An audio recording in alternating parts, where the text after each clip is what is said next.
Welcome back to another episode of the RAG Report podcast, my daily bulletin show where I bring to you recruitment owners, advisors, suppliers, even investors to the recruitment industry around the world who are prepared to give up some of their time, share some stories, some ideas, expertise that we can all learn from as we fight this global pandemic. And I just now think the focus is more about how do we navigate this new world we find ourselves in. COVID-19 has thrust us into something that we probably weren't ready for, but now we have to be ready for.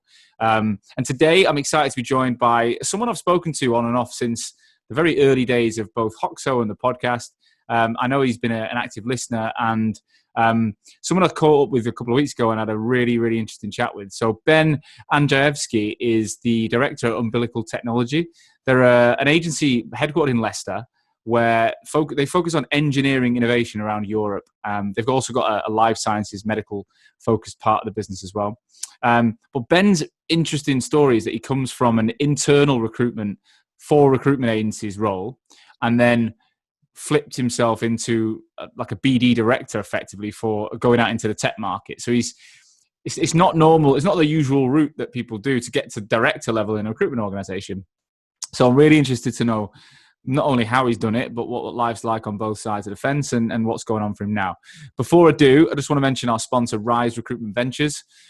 These guys are an investment business focused on helping the startup community and the early stage recruitment agencies that want to scale and exit. So they've been through it before. They sold for over 20 million in 2016, and they've now got the capital and the experience, expertise to help you build a world-class recruitment business that can be sold in the future. So if you're interested to find out if you're the right fit for them, they are looking for investments today. Get in touch at www.riserv.co.uk. Right, Ben, welcome to the RAG Report, my friend. How you doing, dude? You good? Yes, I'm well. It's great to have you on the show. It's a pleasure to be on, Sean. You know this. So, look, Ben, you know the format. In true RAG Report style, my first question is, what the hell is your life like right now? Paint the picture for the listeners. Try and give us a visualization of what's going on in your life. Yeah, life's pretty good at the minute, in all honesty. We're back in the office, first official week back in the office. Great. Me and some of the guys took the opportunity to get into the office last week and kind of acclimatise ourselves back into being in the office with each other, of course, 2 meters apart. But what does life look like? I think one of the interesting things I've gotten from your show, actually, Sean, or podcast, I should say, is hearing the different times that COVID started to affect people. Because the reality is, for us, Umbilical, we started to see COVID-19 pop up and rear its head as early as January. Yeah. Based on some projects we were working on. There was one particular project I had in the Far East, and then all of a sudden it was kind of popping up in Europe, and we were having jobs put on hold and interviews postponed. So we've been living with this since the very early part of the year in some respects. But I guess what it meant for us, a pretty seismic shift in terms of how we operate as a business, offshoring everyone and people working in dining rooms and kitchens and bedrooms and home offices. We had to rationalise the client base pretty quickly, understand who was still hiring, who still had sandwiches left in the picnic that we could to feed on. Yeah. And then in addition to that, took some pretty difficult decisions, but took them early and took them quickly. More so than anything else, to protect the guys, the long-standing guys and girls within the business. Yeah. So that's kind of where we're at now, back in the office, finding our operational rhythm again, which has been great. So yeah, life's pretty good at the minute. Sun's shining outside, so can't complain. Well, it's not semi-sunshiny. It was raining about 10 minutes ago. It's one of them days. We've definitely lost that heat wave, haven't we? It's gone now. Yeah, but the sun always shines in Leicester, Sean. I've heard that. Yeah, I've heard that. It definitely shone in 2016, I think, when you had Ranieri there. I don't know about anymore. Touchy subject. I'm a Spurs fan living in Leicester, so that was a difficult season. I bet, mate. I bet. What's it? Did you drive to the office today? Have you jumped on the train or buses or? Went to the office here. I actually cycling. I could walk in like 15 minutes. It takes me 7 minutes to cycle, which historically, when I used to do the commute from Leicester to London 3 days a week, 5-hour commutes split into 2.5 hours either side of the day. The novelty's still not worn off, kind of being able to walk in or cycle in, run in, Really? whatever. So walking in, a lot of the guys actually at the minute are cycling in. How many people have you got actually coming in? Yeah, full complement on technology and also on life. So circa 11 people thereabouts. And everyone was comfortable going back? Yeah, pretty. This is the thing. So I've seen tons online at the minute about the office environment is dead. And certainly I think one of the guys actually is in his early 20s had said he kind of imagined he'd always want to work from home. He was the guy itching to get back into the office. So I think because, look, we're a pretty tight bunch here, in all honesty, and we've got a great, call it culture, or we refer to it as the code. It's built on fun, positivity, I should say. So I think the most difficult part about everyone then working from home was the fact there weren't those kind of touch points throughout the day of everyone being in the office together. So in answer to your question, was everyone comfortable getting back in? Yeah, I mean, people couldn't wait. I think after this second week of working from home, the daily dialogue with everyone was, when are we getting back into the office? Oh, that's it. I mean, I'd say in London, I'm assuming from other organisations. I can only talk about my business, but there's definitely the appetite is nowhere near there. Like the thought of getting on the underground is they're just not going to do it. Like, and in London, of course, we're so big that the thought of everyone walking and cycling is a bit, again, unrealistic, I think. So it's I think we're a long way away from getting everyone back in, which is interesting. I mean, even personally, I went to London on Monday for the first time into the city, first time in 10 weeks, and it was dead on the tube. There was literally no one on it. And I got to Stratford, and that was the point where I thought, Stratford, I'm sure I've seen a photo of everyone piling on. I was like, oh, maybe they're all there, and there was no one there. And this was like 8:30 on Monday morning. So, yeah, the confidence to get on the tube is not there. And of course, I think it'll be I reckon we're a good few months away from anywhere near normality. Well, our chief exec, Paul Flynn, London-based, chief ops officer, Lawrence Porter, London-based. They're coming up to the office for the first time next week. Yeah. I think trains, planes, and automobiles to try and avoid the underground potentially. But they're coming up. They're keen to get back into the office. We're very empathetic towards how people were feeling, whether or not they wanted to get back into the office and how quickly. This is such an unusual situation for us all to find ourselves in, and we're kind of dealing with things that we've never had to deal with before. People's health, mental health and well-being, outside of the fact that we're trying to ensure business survival and business growth, and that we're still here this time next year, as everyone is trying to do. It's a really unusual situation. So, I mean, we took quite a few drastic steps to ensure, I say drastic steps, we were very conscious, I should say, to make sure that we were set up and equipped for people to social distance in the office. So the pool table is now out of bounds and off limits, thank goodness, because I tend to lose quite a bit at that. I wouldn't say that to the guys, although they're probably going to hear this. So we took the sensible measures to make sure that everyone was safeguarded, rotating lunches and things of that nature. But no, everyone's pleased to be back. I think the productivity that's come out of this week demonstrates that everyone's really keen to be back.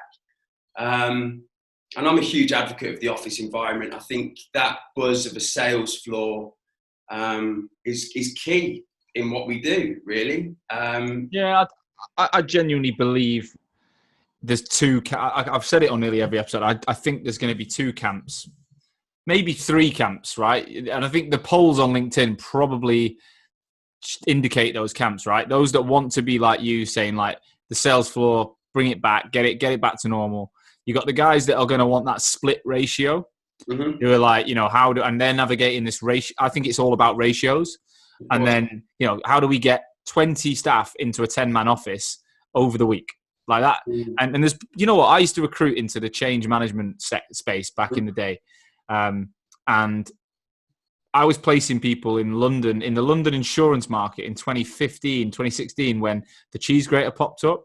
Okay. And they were all in surrounding Leadenhall building type, Leadenhall Market, all around the Gherkin. They're all in these older buildings going into the cheese grater. And the price per square meter was like 10 times what they were paying, right? So they all needed to have a space there, because London insurance is it's all about your status in the market. So they had to have a one Leadenhall address, but they couldn't afford to put everyone in. So I was placing these change guys that were working out on ratios and workplace transformation. So how did you have standing desks or hot desks, and how did you force people to work from home certain days a week? So I think an insurance company I worked with had a 330-man office, and they had 100 in Dev Square, and they moved to a 180-man office in the Leadenhall, and they had to keep everyone somehow engaged. So this was going on 5 years ago in other sectors, and it's going to hit all sectors now. And that's going to be an interesting dynamic. I mean, that's kind of where I think Hoxo is going to be. And then you've got I spoke to a guy this morning, just launching a recruitment company, no interest in an office, long-term, short-term, no chance. Like, wants to get to about 10 people, experienced heads, remote, meet once a month for a big jolly up, maybe meet once a week in a members club or a restaurant or even a co-working spot. But so they're the three camps, I think. I can really see that happening, and it should impact the way you attract your talent. The way the kind of line in the sand, the flag you now hold, will enable you to go, right, that's my talent pool, I think.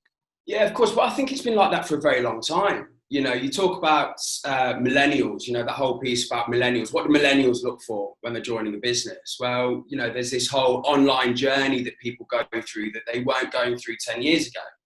You know, so when I was running a talent function in my previous life, let's call it, the way in which I recruited 10 years ago was very different to how I was recruiting, let's say, when I joined and launched Umbilical. Yeah. Because there's this whole online journey that you have no control over. So graduates will go away and do their research. And so when you're opening a new business, as we were as Umbilical, and you've got no online story, really, you've got a couple of guys on LinkedIn and a LinkedIn page and a holding page that says website coming soon. It's very difficult to attract talent, because what they do is they go to places and seek out stories from other organizations or other employees going, what's this business like? What does this business look like? What can they offer me? You know, so I think it's been like that for a very long time. I think the difference now will be is about the flexibility. What kind of flexibility can you offer me? Because I would personally be lying if I didn't see, you know, over the last 12 weeks, did my personal quality of life improve? Let's say, yeah, of course, I was spending more time with my wife, waking up in the morning, getting to walk my dogs, and you know, able to go for a run at lunchtime or at the end of the day. And you know what? I'd maybe pick up my laptop in the evening and complete what I was doing at 5:30, for example. So I think what this situation has taught me is self-care, really important. You know, you don't necessarily need to be in the office keeping the lights on. You know, there needs to be that line in the sand sometimes. But equally about the flexibility and the give and take. But that's certainly something we've always wanted to adopt at Umbilical anyway. Yeah. Which is, you know, the people in this business very much have a voice, point number one. And our benefits package, you know, and I call benefits and flexible working, I call that benefit. It's very much driven by the people within the business. So I think, you know, if guys, you know, want a little bit of flexibility either side of the day, I should say, it's about give and take. So I think going forward, I think what people will be looking for is what kind of flexibility can you afford me, which is something we've always very much been open to. But I certainly think that the way in which we operate as an industry will be changed dramatically from the last 12 weeks, for sure. I'm interrupting this episode to bring to your attention our second sponsor. That's Odro. Odro is calling on the recruitment industry in absence of organised events to take part in what's called the Active Recruiter Challenge. The idea is that we'll all get together on the same day, Friday, the 10th of July, to run either a 10K or a half marathon. This is a combined effort from all recruiters to run from their homes and follow any route you want up and down the country. We're hoping that together we can raise money for a teenage cancer trust. And in order to do so, we want all runners to contribute £25 in sponsorship. Fitness and charity, what a combination. To get involved, sign up to the Active Recruiters Club on Strava, then join the 10K or the half marathon from there.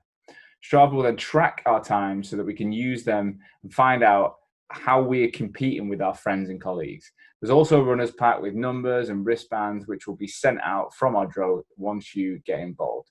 Finally, see Odro's Active Recruiters blog for full details. Everything will be shared in a link to this podcast.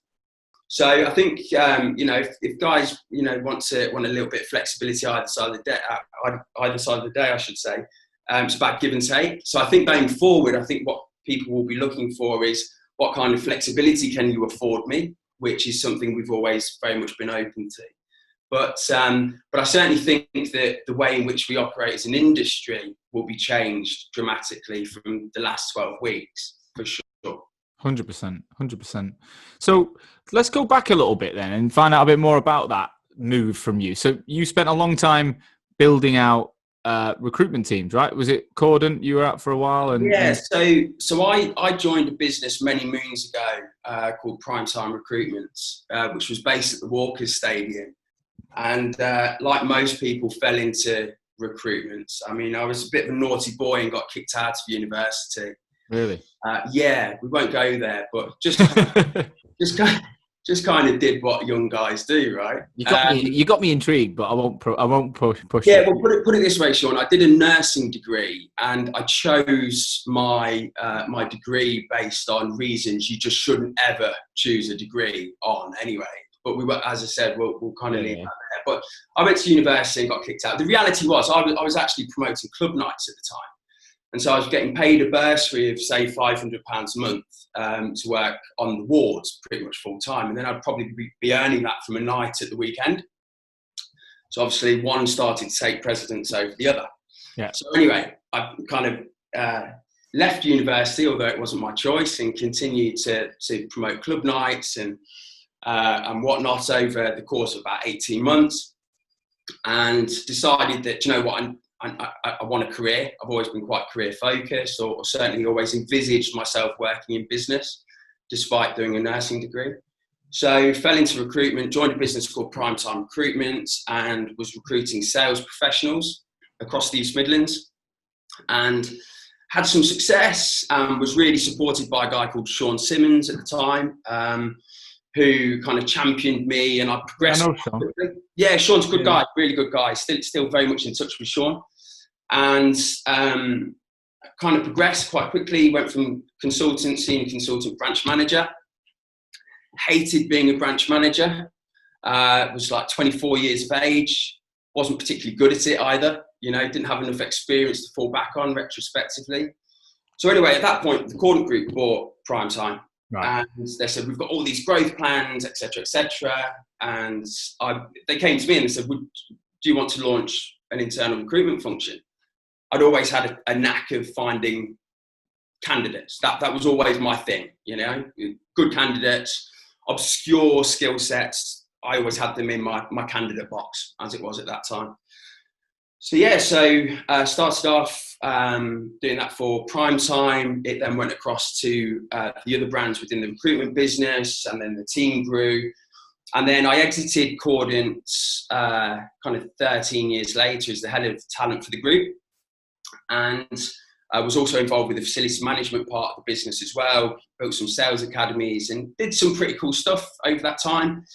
But it was definitely time for me to leave. So I reached out to Paul Flynn. I saw he posted something on LinkedIn. So the kind of the connecting part of this story is that Paul sold his old business that he had with his business partner, Mark Zanofsky, sold it to Cordant. Yeah. I then got really heavily involved with that business and with a guy called Jack Shadwell, who's a cool dude, and Sid Barnes actually as well, who you had a few weeks ago. So I was involved with Staff Group and Eurostaff for a period of time, and kind of saw the business that Paul and Mark had built, and saw firsthand the kind of business that they'd ran, and was really very impressed. And so decided it was time for me to move on from Cordant, and interviewed with a number of people, and didn't feel like I'd found my home. And then reached out to Paul, and Paul said, think about opening this business called Umbilical. It's going to be life sciences, and then further down the line, move into different markets, technology, advanced, etc. So like, great, sounds awesome. And he turned around and went, oh yeah, and by the way, it's based in Leicester. I'm like, what? You're kidding? So for like 10 years, I've been traveling to Manchester and London and Bristol and all over the country. And he's going, oh yeah, actually the gig that you've been looking for is in your hometown where you live. And I'm like, this is great. Yeah. Yeah. So I then met with Paul and Lawrence, and yeah, that was 3 years ago. So it's about the same time I started Hoxo, wasn't it? Like almost identical. Yeah, absolutely. I mean, I met with Paul and Lawrence. They didn't have an office space in Leicester. We had to meet at a theatre called the Curve Theatre. And towards the end of the meeting, they said, hey, Ben, come and look at the office space. So I find, so it's in a grade 2 listed building. And we've walked in, and there's like 6 inches of dust on the floor, dead pigeon in the corner. There's no walls. The mezzanine ceiling hadn't been put up, so there's wires hanging everywhere. Wow. Paul's going, yeah, this is going to be a training space. And Lawrence is talking about it's going to be, connected office, smart TVs, and this, that, and the other. And I just had no doubt. I was like, yeah, I'm on board. I think a lot of people would have kind of stood there and been quite skeptical. But I think based on knowing Paul and seeing what he built previously, but also I really bought into Lawrence in that, 1.5, 2 hour conversation. I was just like, yeah, where do I sign this? Let's go. A message from our final sponsor, Vincere. Vincere, if you don't know, is the all-in-one CRM ATS platform for recruitment and staffing businesses globally. Now, I first heard about Vincere, it feels like a while, it was about a year or so ago. And this business came out of nowhere from speaking to recruitment agencies. And I've always asked them what CRM they use when dealing with them from a Hoxo perspective. The same players usually used to come up, but this word Vincere kept coming up, and I was like, okay, I've heard this 2, 3, 4, 5 times. It must be an interesting brand. And now I hear Vincere almost as much as any other brand out there. So I did my research, and what I love about Vincere is they're looking to partner and invest in the same types of organizations that Hoxo do, which is the future high growth recruitment business, what I call progressive owners. These guys are putting a product out there to level the playing field and help smaller businesses and those growing to edge over their competition. It's proven to be a disruptor in the space. More and more people are using this software globally. They recently broke into the G2 Crowd Momentum Grid as the market leader on stellar reviews from users. So the recruiters that are using Vincere are raving about it. They've got 5 global offices, headquartered in Vietnam. So if you've got an office anywhere in the world, they've got this follow the sun methodology. So the support is absolutely top notch. And also by sponsoring the RAG, they're giving a unique offer to our listeners. So if you're listening and you want to get involved, go to Vincere, vincere.io/RAG, where they're going to be offering you a unique exclusive deal because you listen to the RAG podcast. Get in touch today. It's going to be, connected office, smart TVs, and this, that, and the other. And I just had no doubt. I was like, yeah, I'm on board. I think a lot of people would have kind of stood there and been quite skeptical. But I think based on knowing Paul and seeing what he built previously, but also I really bought into Lawrence in that, 1.5, 2 hour conversation. I was just like, yeah, where do I sign this? Let's go. Sounds awesome. So moving into the market recruitment from spending a lot of time internally focused, what was the initial days like for you? How did you adapt to that? Well, it didn't happen immediately. I joined as talent director. Right. Okay. And so joined in May. Then we opened our office officially in September. And I've got a couple of mates who run marketing agencies in Leicester. Yeah. And I kind of just reached out to them and said, have you got any vacancies that need filling? Just to kind of grease the wheels early days. Like these aren't big fees, by the way. This is like serious mates rates. And so I said to Lawrence and Paul, look, got a couple of vacancies. I'm going to crack on, on the side. And so did that. So kind of filled a couple of perm vacancies alongside the talent bit. And then I went to Australia with my wife for Christmas and New Year. Nice. Yeah, it was pretty awesome. And we actually ended up on the roof terrace in Sydney at Charterhouse Recruitment. My wife's best friend works there. Yeah, they're a brand I've heard a lot about recently. I'd never heard of them, but yeah. So anyway, yeah, I'd never heard of them either. But then rocked up in Australia and it's New Year's and I'm on their roof terrace, drinking champagne, looking over the Sydney Harbour. So this is pretty cool. Yeah, live. So looked out massively. So I got talking to a guy there. He was their chief ops officer. And I said, I'm working recruitment. He's like, what do you do? I said, I work in talent. And he was surprised. He was like, I would have said you're a sales director, something like that. I said, all right, okay. And I think that just kind of sparked something. I started thinking, and I was really happy at Umbilical, super happy, really happy with Paul, Lawrence, the support they gave me and the opportunity was great. But I did keep looking over at the sales floor going, I missed that. I want to be involved. So it was just total coincidence. I came back from Sydney, sat down. I wanted to approach Paul and Lawrence and go, I want to get involved in something else. And Paul brought it to me. He said, what about opening the technology business? I think you can do it, And so we started to talk about it, and we planned the launch for May that year, so 2018, I believe, May that year. So we started talking about it in the background, and I was kind of phasing the talent piece out so that I could hand it on to someone. So May 2018, we cracked on, and yeah, the rest is history. Talent director to technology director. And that's what I'm trying to get my head around. What was the first few months like, making that change after such a long time in the talent role? So sorry, Sean, I lost you there for a second. What was the first few months like in that move to a technology focus rather than a talent focus? It's difficult, obviously. You're working in geographies you've never worked in. Working in sectors you've got a very limited amount of experience in. I get a lot of acting as if, I guess, in many respects. But I think where I kind of had buy-in, a lot of these larger organisations, invariably you get driven into the HR, procurement, internal recruitment function. And I think where I had success, or certainly got some buy-in, was the fact that I kind of understood the challenges they were experiencing. Understood that, they've got agencies chasing them all the time, or they've got internal challenges with stakeholders. And that was something I could relate to. Mm-hmm. So it just ended up becoming more of a conversation. I think they bought into my experience. But certainly those early days, there was a lot of research, a lot of reading, a lot of personal time spent kind of upskilling myself in the respective markets. But as always, you learn the most from getting out there and talking to people. And so that's what I did. I threw myself into it.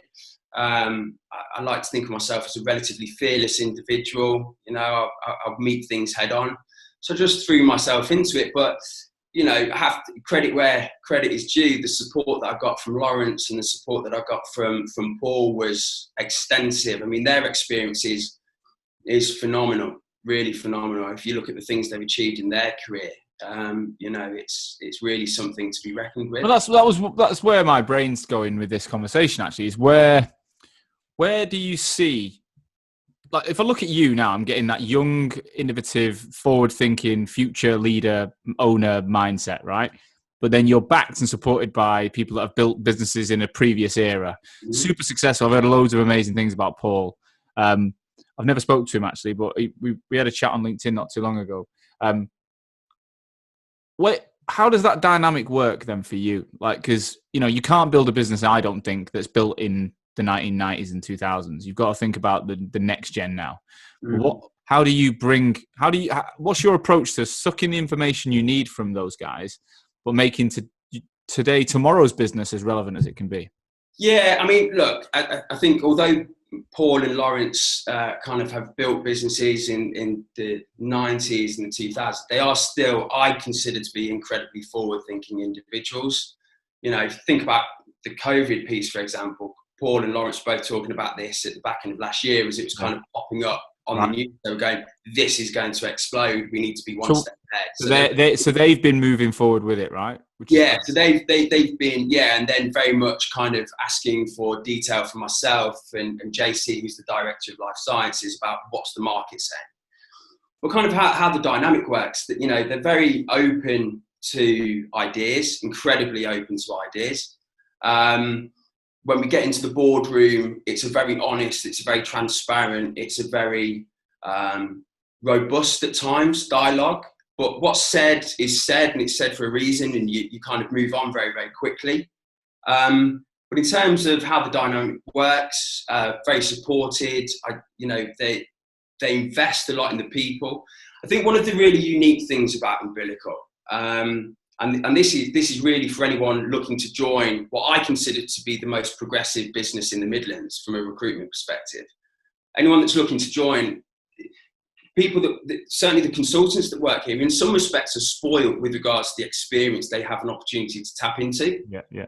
So if I think back to my time at Corden, as a consultant, you may see your MD or your director possibly once a quarter or once a year, whatever. It's an AGM or in the branch, whatever. Yeah, and it's not just Corden; it's any business of a large size.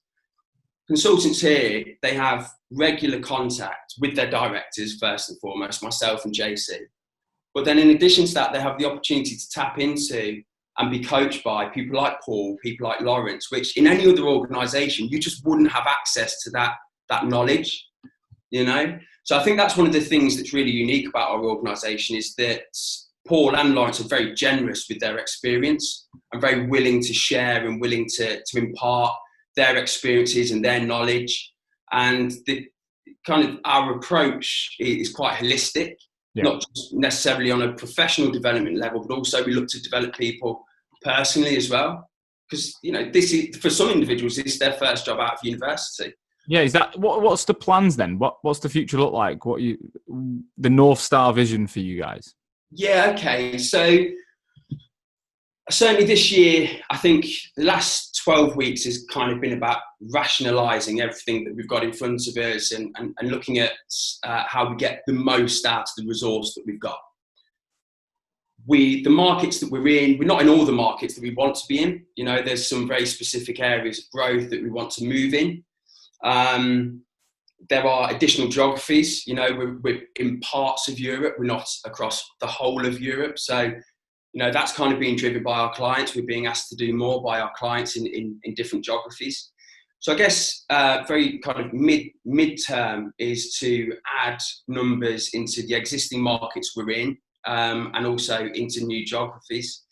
I think giving people the platform to launch their own businesses within either under the Umbilical umbrella or by utilising the UV model that Paul and Lawrence have got, which is a platform for people to launch their own business. Mm-hmm.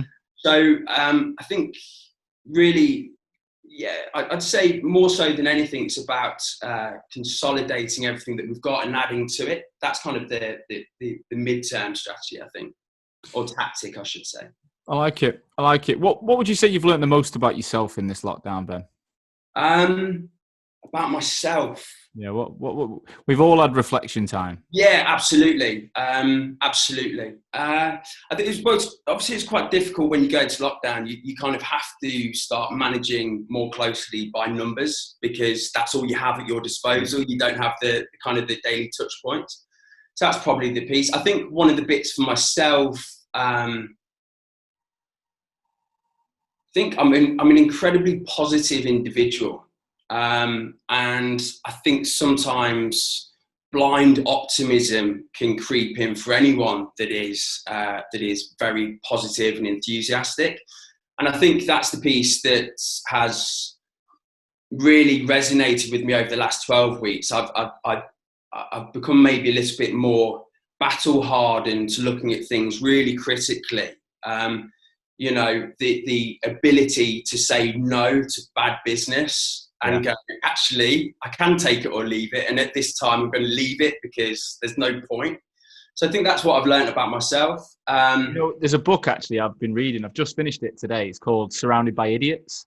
Yeah, Forget the owner, forget the writer, sorry. But Surrounded by Idiots, it's basically about that, like, you know, the personality quadrant of reds, yellows, greens, and blues. So from what you sound a bit like me, where you're probably like a yellow/red, where, you know, you're very optimistic, quite creative, chatty, personable.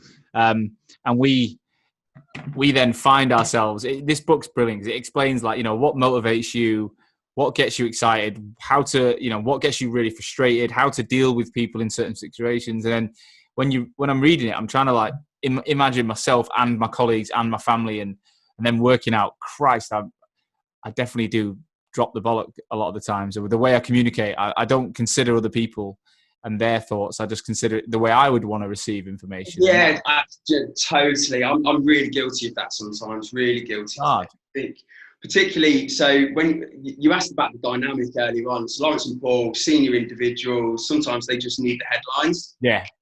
And it's a bit of a learning curve for me. I want to give the detail because that's how I would want to receive the message. Yeah. Again, that's something I've learned during lockdown.